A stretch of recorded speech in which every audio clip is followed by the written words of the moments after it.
கர்த்தருடைய பரிசுத்த நாமத்துக்கு ஸ்தோத்திரம்.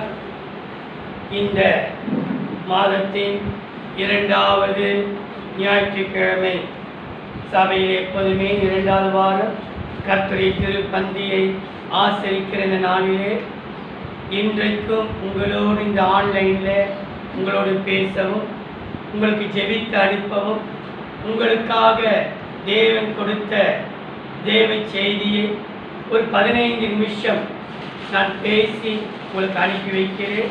நீங்கள் பார்க்கிற உங்கள் ஒவ்வொருவரையும் கர்த்தர் ஆசீர்வதிப்பாராக, கர்த்தர் கிருபை தருவாராக. எல்லாருக்கும் ஸ்தோத்திரம். கர்த்தரை ஆசீர்வதிப்பார், உங்களுக்கு இங்கே கிருபை தருவார். கர்த்தர் உங்களோடு கூட இருப்பாராக. ஆமென். எசேக்கியேலின் புஸ்தகம் 20ஆம் அதிகாரம் 1ஆம் வசனம். 7ஆம் வருஷத்து எசேக்கியேல் 20ஆம் அதிகாரம் 1ஆம் வசனம். 7ஆம் வருஷத்து 7ஆம் வருஷத்து 5ஆம் மாதம் 5ஆம் மாதம் 10ஆம் தேதியிலே 5ஆம் மாதம் 10ஆம் தேதியிலே இஸ்ரவேல் மூப்பரில் சிலர் கர்த்தரிடத்தில் விசாரிக்கும்படி வந்து எனக்கு முன்பாக உட்கார்ந்தார்கள். தீர்க்கதரிசியாகிய எசேக்கியேல் தன்னுடைய ஸ்டேட்மெண்ட், தன்னுடைய வார்த்தையை சொல்லுகிறார். என்னென்று சொல்கிறார்? 5ஆம் மாதம் 10ஆம் தேதியிலே மூப்பரில் சிலர் கர்த்தரிடத்தில் விசாரிக்கும்படிக்கு எனக்கு முன்பாக உட்கார்ந்து கொண்டிருந்தார்கள். ஆண்டுடைய கிருபையினாலே இந்த 5ஆம் மாதம் 10ஆம் தேதியிலே அநேகர் வீடுகளில் உட்கார்ந்து பார்த்து கொண்டிருக்கிற உங்களை பார்த்து கர்த்தரிடத்தில் விசாரிக்கிற ஒரு நாள் இந்த நாள். ஏன் எங்கள் வாழ்க்கையிலே இந்த போராட்டங்கள் தொடர்ந்தது? ஏன் எங்களுக்கு இந்த பிரச்சனை வந்தது? ஏன் இந்த போராட்டம் எங்களை தாக்கினது? ஏன் இந்த கொரோனா என்கிற வியாதி எங்களை மேற்கொண்டது என்று கர்த்தரிடத்திலே விசாரிக்கும் நாள்தான் 5ஆம் மாதம் 10ஆம் தேதி. இன்றைக்கு இதை பார்த்து கொடுக்கிற தேவ பிள்ளைகளே, இந்த 5ஆம் மாதம் 10ஆம் தேதியிலே மூப்பரில் சிலர் கர்த்தரிடத்தில் விசாரிக்கும்படிக்கு எனக்கு நான் உட்கார்ந்து கொண்டிருந்தார்கள். அப்போ கர்த்தரிடத்தில் விசாரிப்பதற்கு ஒரு தீர்க்க தரிசனத்திலே வந்து மூப்பர் உட்கார்ந்து கொண்டிருக்கிறார்கள். இன்றைக்கு தேவன் நம்மை விசாரிக்கிறவராயிருக்கிறபடியினாலே நமக்கு எல்லாருக்கும் தெரிந்த வசனமே 1 பேதுரு 5ஆம் அதிகாரம் 7ஆம் வசனம். அவர் 1 பேதுரு 5ஆம் அதிகாரம் 7ஆம் வசனம். அவர் உங்களை விசாரிக்கிறவரானபடியால் உங்கள் கவலையெல்லாம் அவர் மேல் வைத்து விடுங்கள். நம்ம விசாரிக்கிறவர் ஆகியதா இங்கே நாம் வாசித்தோம். 5ஆம் மாதம் 10ஆம் தேதியிலே மூப்பரில் சிலர் கர்த்தரிடத்தில் விசாரிக்கும்படிக்கு எங்களிடத்திலே வந்தார்கள். இன்னொரு வசனத்தை வாசியுங்கள். கர்த்தரிடத்தில் விசாரிக்க வேண்டுமா? உபாகமம் 18ஆம் அதிகாரம் 19ஆம் வசனம். உபாகமம் 18ஆம் அதிகாரம் 19ஆம் வசனம். அவர் சொல்லும் என் வார்த்தைகளுக்கு எவனோ நான் விசாரிப்பேன். கர்த்தர் சொல்றார் பாருங்க, என்னுடைய வார்த்தைக்கு கீழ்ப்படிகிறவனை நான் விசாரிப்பேன். என் வார்த்தை கேட்க மாட்டோம் என்று சொல்கிறவர்களை கர்த்தர் விசாரிப்பேன் என்று சொல்லி இருக்கிறார். இன்றைக்கு கர்த்தரிடத்திலே விசாரித்தார்கள். என்ன, எதை குறித்து விசாரித்தார்கள்? ஏன் விசாரித்தார்கள்? எதற்காக விசாரித்தார்கள் என்று வேதத்தை நான் ஆராய்ந்து பார்க்கும்போது ஒரு 5 காரியத்தை கர்த்தர் காண்பித்தார். அந்த காரியத்தை நான் சொல்லி சுருக்கமாய் வசனத்தை மாத்திரம் சொல்லிவிட்டு நான் முடிக்கிறேன், நேரம் இல்லாததினாலே. முதலாவது பாருங்கள், ஆதியாகமம் 25ஆம் அதிகாரம் 22ஆம் வசனம். அவள் கர்ப்பத்திலே பிள்ளைகள். ஆதியாகமம் 25ஆம் அதிகாரம் 22ஆம் வசனம். அவள் கர்ப்பத்திலே, அவள் ரெபெக்காள் கர்ப்பத்திலே பிள்ளைகள் ஒன்றோடு ஒன்று பிள்ளைகள் ஒன்றோடு ஒன்று மோதிக் கொண்டிருந்தது. அப்பொழுது அவள் இப்படியானால் எனக்கு எப்படியோ என்று சொல்லி கர்த்தரிடத்தில் விசாரிக்கும்படி போனாள். யாத்திரை போனார்கள், கர்த்தரிடத்தில் மோதிக் கொள்ளுகிறார்கள். தாய்க்கும் மகனுக்கும் ஒரே மோதுதல், கணவனுக்கும் மனைவிக்கும் மோதுதல், சகோதரனுக்கும் சகோதரிக்கும் மோதிக் கொள்கிறார்கள். ஏன் நம்ம குடும்பத்திலே மாத்திரம் ஒருத்தருக்கு ஒருத்தர் இவ்வளவு மோதிக் கொள்கிறார்களே? ஒருத்தர் இவங்க முகத்தை பார்த்தாலே எரிச்சலாகிறதே, துன்பமாயிருக்கிறதே. இப்படி தொடர்ந்து நம்ம குடும்பத்தில் பிரச்சனை வரும்போது நாம் யோசிக்க வேண்டும், இந்த மோதல் எதற்காக வருகிறது என்று யாத்திரை விசாரிக்கணுமா? கர்த்தரிடத்தில் விசாரிக்க வேண்டும். இன்றைக்கு பிள்ளைகள் ஒன்றோடு ஒன்று மோதிக்கொண்டன. இன்னைக்கும் எத்தனை கணவன்மாருக்கும் மனைவிக்கும் மோதிக்கொண்டே இருக்கிறார்கள். குடும்பத்தில் ஒருத்தருக்கு ஒருத்தர் மோதி மோதி பிரச்சனை. இந்த பிரச்சனை தீராதா? ஒரே ஒரு தீர்வு, இந்த மோதல் எல்லாம் அடங்க வேண்டும் என்றால் யார்கிட்ட விசாரிக்கணுமா? கர்த்தரிடத்திலே. 5ஆம் மாதம் 10ஆம் தேதியிலே மூப்பரிலே சிலர் கர்த்தரிடத்திலே விசாரிக்கும்படிக்கு உட்கார்ந்தார்கள். மோதிக் கொள்கிறார்களே. இந்த பிரச்சனை எதற்காக? இந்த போராட்டம் எதற்காக? இந்த அவமானம் எதற்காக?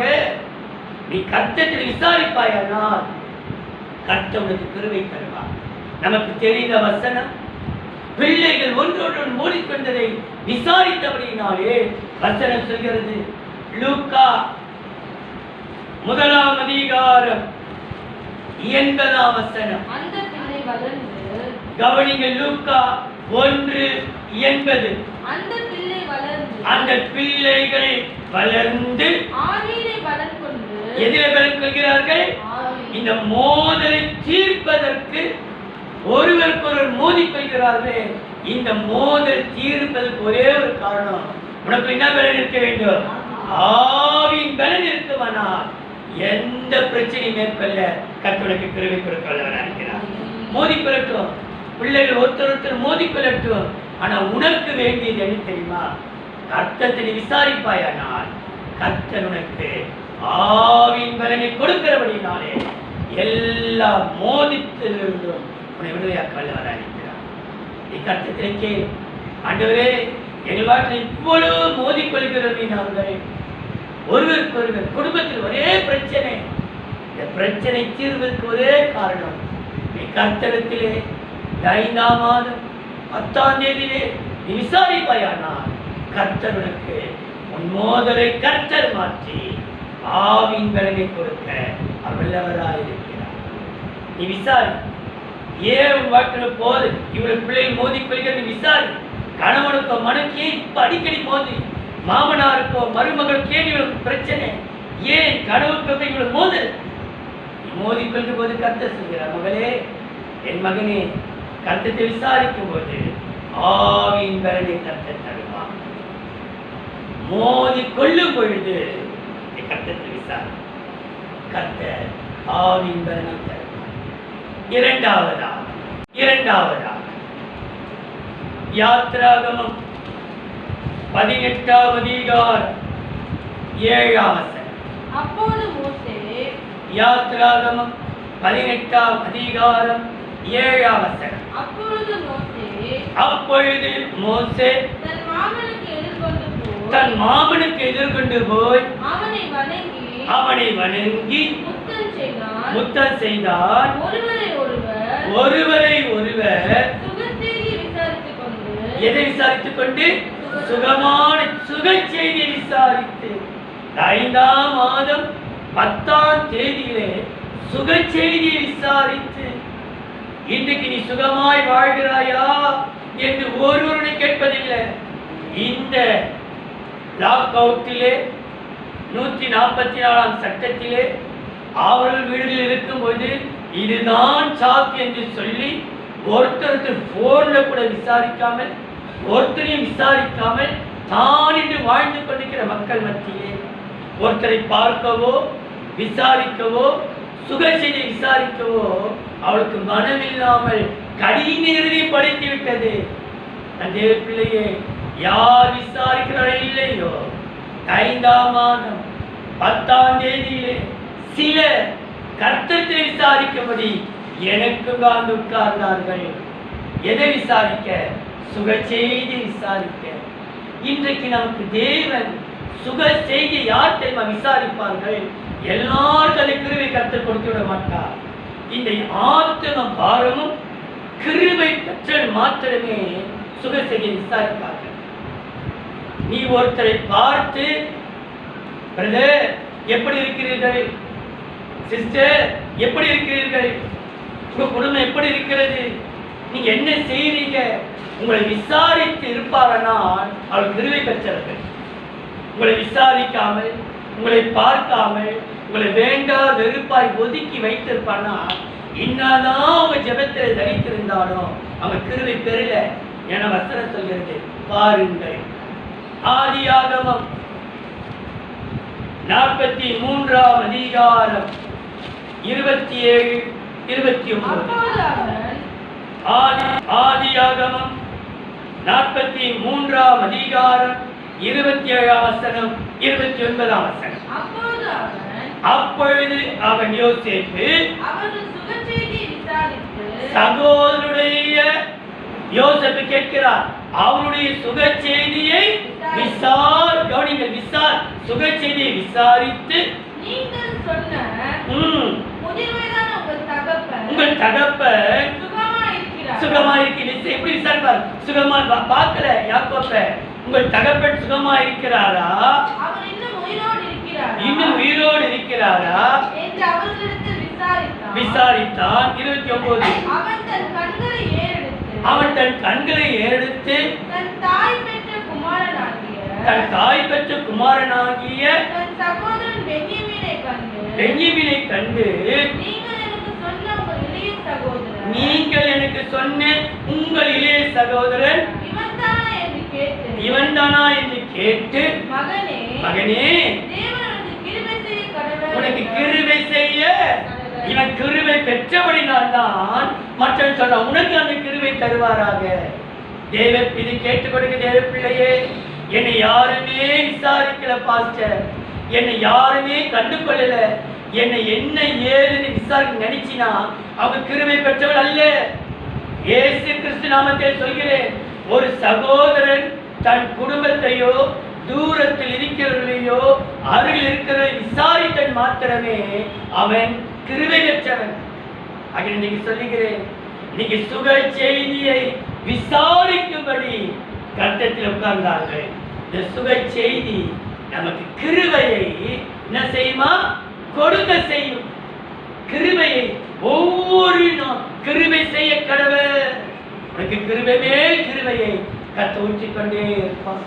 தேவ பிள்ளையே, இன்றையிலிருந்து ஆகியும் உனக்கு யாரெல்லாம் ஞாபகம் விசாரி, சுக செய்தி விசாரி. நீ விசாரிப்பாயனா உன்னை அறியாமல் கர்த்தருடைய கிருபை உன் சிரசில் இறங்குறதை உன் கண்கள் காண. 5ஆம் மாதம் 10ஆம் தேதியிலே மூப்பரில் சில கர்த்தத்தில் விசாரிக்கும்படி எனக்குள் வந்து உட்கார்ந்தார்கள். எதை விசாரித்தார்கள்? முதலாவது மோதி கொள்கிறார்களே, ஏன் ஒருத்தருக்கு ஒருத்தர் மோதி மோதி பேசி, இவங்களை சாட்டி பேசுறது, அவங்களை சாட்டி பேசுறது, இவங்களை குற்றப்படுத்தி பேசு, இந்த மோதல் எதற்காக? விசாரி. 2வது சுக செய்தி, சுகமா இருக்கிறாயா, உங்க தகப்பன் உயிரோடு இருக்கிறாரா, அவர் பலத்தோடு இருக்கிறாரா, விசாரிக்கிறவருக்கு கர்த்தர் கிருபை செய்கிறார். 3வது பாருங்கள், யோபின் புஸ்தகம் 18ஆம் அதிகாரம் 7ஆம் வசனம். அவன் பெலனாய் யோபு மன்னிக்கணும், யோபு 10ஆம் அதிகாரம் 5ஆம் வசனம். நீரின் அக்கிரமத்தை யோபு 10ஆம் அதிகாரம் 5ஆம் வசனம். நீரின் அக்கிரமத்தை நீர் என் அக்கிரமத்தை கிண்டி கிளப்பி என் பாவத்தை ஆராய்ந்து விசாரி. பாவத்தை எப்படி விசாரிக்கணுமா? கிண்டி கிளறி. எதமா கிண்டுவாங்க? சாப்பாடை தான் கிண்டுவாங்க. குழம்பு நல்லா கிண்டி விட தீய போது, பால் தீய போது, கிண்டி கிளறி. எதை கிண்டணும்? உன் பாவத்தை உன் ஆழத்தை மூடி மறைத்து நீ ரொம்ப பரிசுத்தவானை போல, பரிசுத்தவாட்டி போல நீ நினைச்சிட்டு இருக்கிற. ஆனா கர்த்தரை பார்த்து சொல்கிறார், உன் பாவத்தை கிண்டி கிளப்பி மேல கொண்டு வரட்டும். அடியில தீஞ்ச பால் தீதா பாரு, குழம்பு தீங்கிச்சா பாரு, சாப்பாடுக்கு கிண்டி கிளறுவது எது? எதை கிளறணுமா? நம்முடைய பாவத்தை கிண்டி கிளறி ஆராய்ந்து விசாரிக்கணுமா? அப்ப தேவன் நம்முடைய பாவத்தை விசாரிக்க நான் கற்றுத்தை கொடுக்கணும். ஆண்டவரே, என் பாவம் என்னில் என்ன? ஏன் எனக்கு இந்த சாபம்? ஏன் எனக்கு இந்த போராட்டம்? ஏன் எனக்கு இந்த வேதனை? ஏன் எனக்கு இந்த துன்பம்? நீ பாவத்தை கிண்டி கிளறி விசாரிப்பாயானா 5ஆம் மாதம் 10ஆம் தேதியிலே கர்த்தரை விசாரி. அந்த பாவம் ஆழத்திலே மூடிக்கொண்டிருக்கிறது. வெளியே நான் வரணும்னு நினைச்சாலும் இந்த பாவத்திலிருந்து வெளியே வர முடியல. என் சிந்தையிலே பாவம், என் கண்களிலே பாவம், என் வாயிலே பாவம், என் இருதயத்தின் ஆழத்திலே பாவம் குடிக்கொண்டிருக்கிறது. மேலே பார்த்தா பரிசுத்தவான் பரிசுத்தவாட்டி. இன்னைக்கு 10ஆம் மாதம் 5ஆம் மாதம் 10ஆம் தேதியிலே பாவத்தை விசாரிக்க கர்த்தரை உட்காரு. கர்த்தரை உட்கார்வாயானா கர்த்தருக்கு ஒரு காரியத்தை சுட்டி காண்பிப்பார். பாருங்கள், யாத்ராகமம் 32ஆம் அதிகாரம் 34ஆம் வசனம். யாத்ராகமம் 32ஆம் அதிகாரம் 34ஆம் வசனம். இப்பொழுது நீ போய் நான் சொன்ன இடத்திற்கு அழைத்து கொண்டு போ. என் தூதனானவர் உனக்கு முன் செல்லுவார். ஆகிலும் நான் விசாரிக்கும் நாளில் அவருடைய பாவத்தை விசாரிப்பேன். ஒரு தூதனை அனுப்புவேன். உன்னால முடியல, நீ பலவீனமான பாத்திரம், உன்னால் விட முடியாத ஒரு சூழ்நிலை, உனக்கு அந்த பாவத்திலிருந்து வெளியே வர முடியல, ஏதோ சபைக்கு வர போற உன்னால் விட முடியாமல் இருந்தாலும் உன்னை இதுவரைக்கும் தப்புக்கு காரணம் தெரியுமா? உனக்கு ஒரு தூதனை கர்த்தர் அனுப்பி கொண்டே இருக்கிறார். தூதனுடைய உதவியை கர்த்தர் நீக்கு கொடுக்க வல்லவராக இருக்கிறார். நீ பாவத்தை ஆராய்ந்து விசாரிக்கும் பொழுது கர்த்தர் உனக்காக ஒரு தூதனுடைய உதவி உனக்கு கிடைக்கும். தேவ பிள்ளையே, இதை கேட்டுக்கொடுக்க தேவ பிள்ளைகளே, அருமையான பிள்ளைகளை பார்த்து நான் சொல்கிறேன். இந்த 5ஆம் மாதம் 10ஆம் தேதியிலே உன் பாவத்தை குறித்து கர்த்தரிடத்திலே நீ விசாரி. ஆண்டவரே, இந்த பாவத்தை இருந்து மேற்கொள்ள முடியலையே, நீ விசாரிக்கவில்லையே, கர்த்தர் உனக்கு முன்பாக ஒரு தூதனுடைய உதவி கொண்டு உன்னை நடத்த வல்லவராக இருக்கிறார். கேட்டுக்கொண்டு தேவ பிள்ளையே, என்னால் பாவத்தை மீள முடியலையே நீ கதறிக் கொண்டிருக்கிறாயே, இந்த பழக்கத்தில் எனக்கு விடுதலை கிடைக்க நீ கதறிக் கொண்டிருக்கிறாயே, இன்றைக்கு ஒரு தூதனை அனுப்பி உடைய விடுதலையாக்க வல்லவராக இருக்கிறார். தூதனுடைய உதவி கிடைக்கும். நான்காவதா பிரசங்கி 3ஆம் அதிகாரம் 15ஆம் வசனம். பிரசங்கி 3ஆம் அதிகாரம் 15ஆம் வசனம். முன் நடந்தது இப்பொழுது நடக்கிறது இனி நடக்கப் போகிறது முன்னமே நடந்தது நடந்ததையோ நடந்ததையோ தேவன் ஏன் இது நடந்தது கர்த்தர் விசாரிக்க போகிறார். எதற்காக இந்த 144ஆம் சட்டம் தேவன் விசாரிப்பார். ஏன் இந்த கொரோனா வியாதி தேவன் விசாரிப்பார். நடந்ததையோ இன்றைக்கு நடந்து கொண்டிருக்கிறதையோ கர்த்தர் விசாரிக்கிறவராக இருக்கிறார்.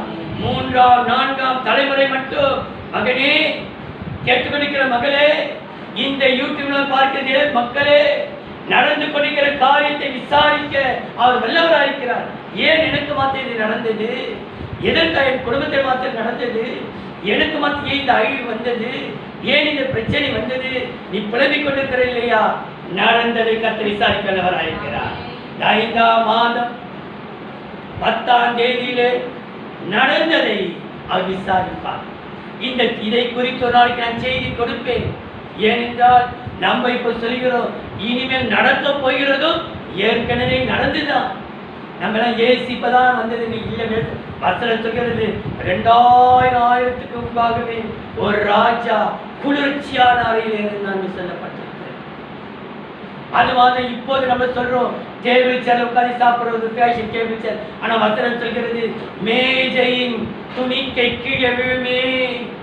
மேஜையில் உட்கார்ந்து கொண்டிருக்கிறார் அந்த ஸ்திரீ, கானான் ஸ்திரீ. மேஜையில் இருக்கிற அப்போ டைனிங் டேபிள், ஏசி, சோபா எல்லாமே இதுக்கு முன்பாகவே இருந்தது. இன்னைக்கு இருக்கிறது முன்னாடி இருந்தது.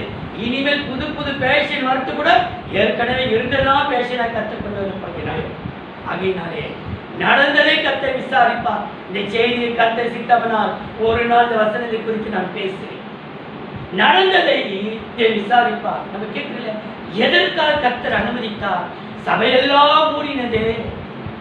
ஆனால் நடந்து கொண்டிருக்கிறதையும் நடக்கிறதையும் 5ஆம் 10ஆம் தேதியிலே கர்த்தர் விசாரிக்க அவர் வல்லவராக இருக்கிறார். ஆனால் நீ கர்த்தரிடத்தில் விசாரி, எதற்காக இது நடந்தது? கர்த்தருக்கு காண்பிப்பார் ஒரு காரியத்தை. எரேமியாவின் புஸ்தகம் 48ஆம் அதிகாரம் 44-47.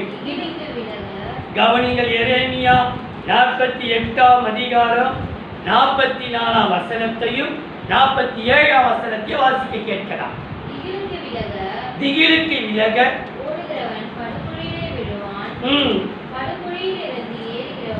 ஏறுகிறவனோ அவர்கள் விசாரிக்கும்படி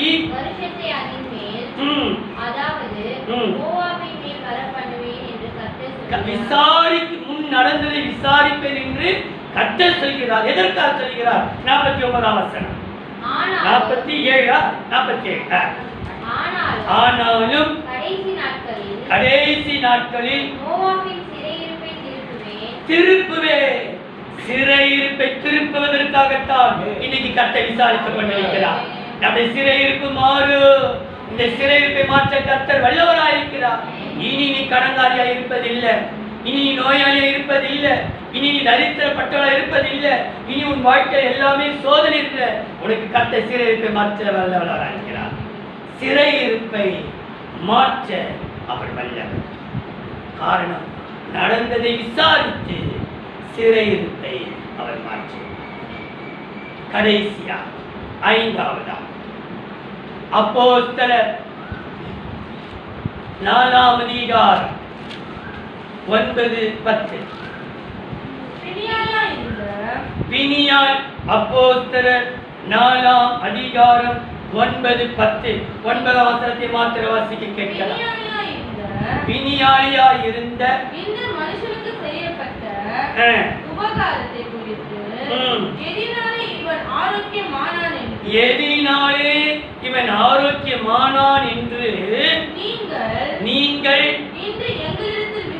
எங்களிடத்தில் விசாரித்து கேட்டார்.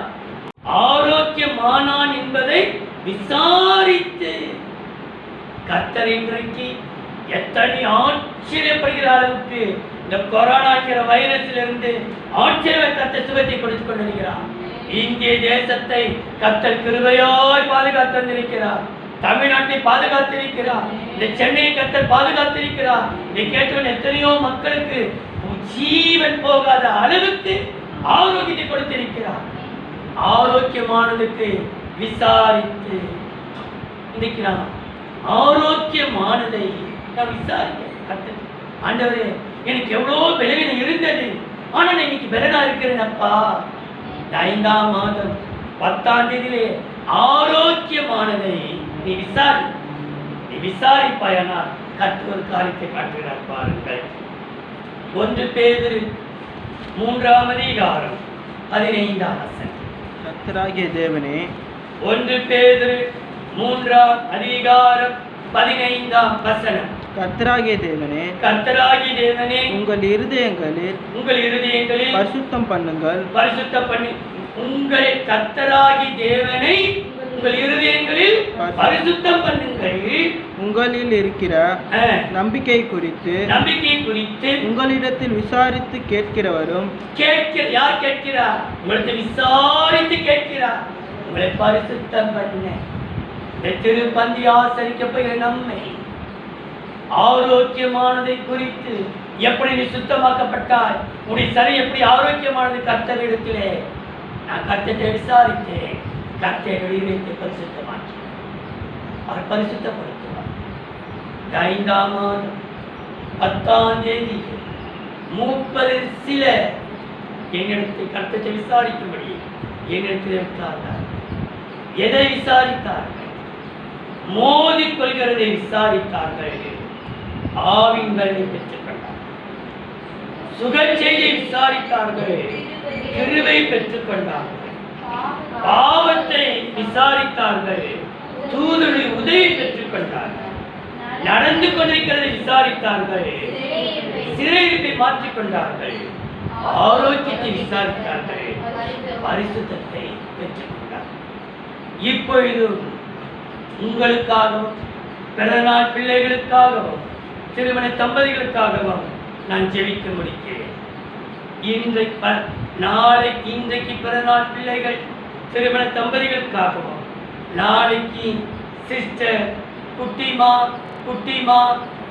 சேகர் அவருடைய திருமண நாள். 30 வருஷமா அவங்களுடைய திருமண நாள். கர்த்தரை ஆசீர்வதிக்க 12ஆம் தேதி இவாஞ்சலின் கிரேஸ் அப்பு சூர்யாவுடைய மகள் இவாஞ்சலின் கிரேஸ் உடைய பிறந்த நாள் 12ஆம் தேதி. 12ஆம் தேதி ஜான்சன் நான்சி கலானிக்சனுடைய பிள்ளைகள் அவருடைய திருமண நாள். 13ஆம் தேதி குட்டிமா பிறந்த நாள். 13ஆம் தேதி சிஸ்டர் குட்டிமா பிறந்த நாள். விக்னேஷ் பிறந்த நாள். கீதா விநாயகம் அவருடைய மகன் விக்னேஷுடைய பிறந்த நாள். 15ஆம் தேதி ஜெசிந்தா பிறந்த நாள். 15 ஜெசிந்தா பிறந்த நாள். ஜெசிந்தா ராஜேஷ். 15ஆம் தேதி காமாட்சி பிறந்த நாள். 15ஆம் தேதி ராஜேந்திரன் மருமகள் கௌசல்யா நவீன் அவருடைய பிறந்த நாள். 16ஆம் தேதி பவித்ரா பிறந்த நாள். கற்பகத்துடைய மகள் பவித்ரா 16. பூப்பதி அவருடைய மகள் புவனாவுடைய பிறந்த நாள் 16. அகல்யாவுடைய பிறந்த நாள் 16ஆம் தேதி. 16ஆம் தேதி நான்சி ராபர்ட்டுடைய திருமண நாள். நான்சி ராபர்ட்டுடைய திருமண நாள் 16. 16ஆம் தேதி சார் ராதிகாவுடைய திருமணம். ராதிகா நம்ம தில்லனுடைய மகள் ராதிகா. பிறநாள் பிள்ளைகளுக்காக திருமண தம்பதிகளுக்காக நான் ஜெபிக்கிறேன். அன்பின் தெய்வமே, மனன்றியோடு மெய் சோத்தரிக்கிறோம். இன்றைக்கும் பிறநாள் காண்கிற பிள்ளைகளுக்காக, திருமண தம்பதிகளுக்காக, அநீதி பார்த்துக்கிற ஒவ்வொரு பிள்ளைகளுக்காக பிதா குமாரன் பரிசுத்தாவின் நாமத்திலே நெப்பாளத்திலே விழுந்து கெஞ்சி ஜெபிக்கிறேன். கர்த்தாவே, அவர்களுக்கு கொடுக்க ஆசத்தை கர்த்தர் கொடுத்து ஆசீர்வதிப்பீராக. எசேக்கியேல் எழுதப்பட்டிருக்கிறதே 20ஆம் அதிகாரம் 1ஆம் வசனத்திலே 5ஆம் மாதம் 10ஆம் தேதியிலே நாம் விசாரிப்பேன் என்று விசாரிக்கிற கர்த்தரே, எங்கள் எல்லா காரியத்தையும் விசாரிக்கப்படி எக்காலத்திலே நாங்கள் ஒப்பு கொடுத்து விட்டோம். நீரே பொறுப்படுத்திக் கொள்ளுங்க, ஆசீர்வதிங்க, பெரிய காரியத்தை செய்யுங்க. இயேசுவின் நாமத்தில் பிதாவே, ஆமென், ஆமென்.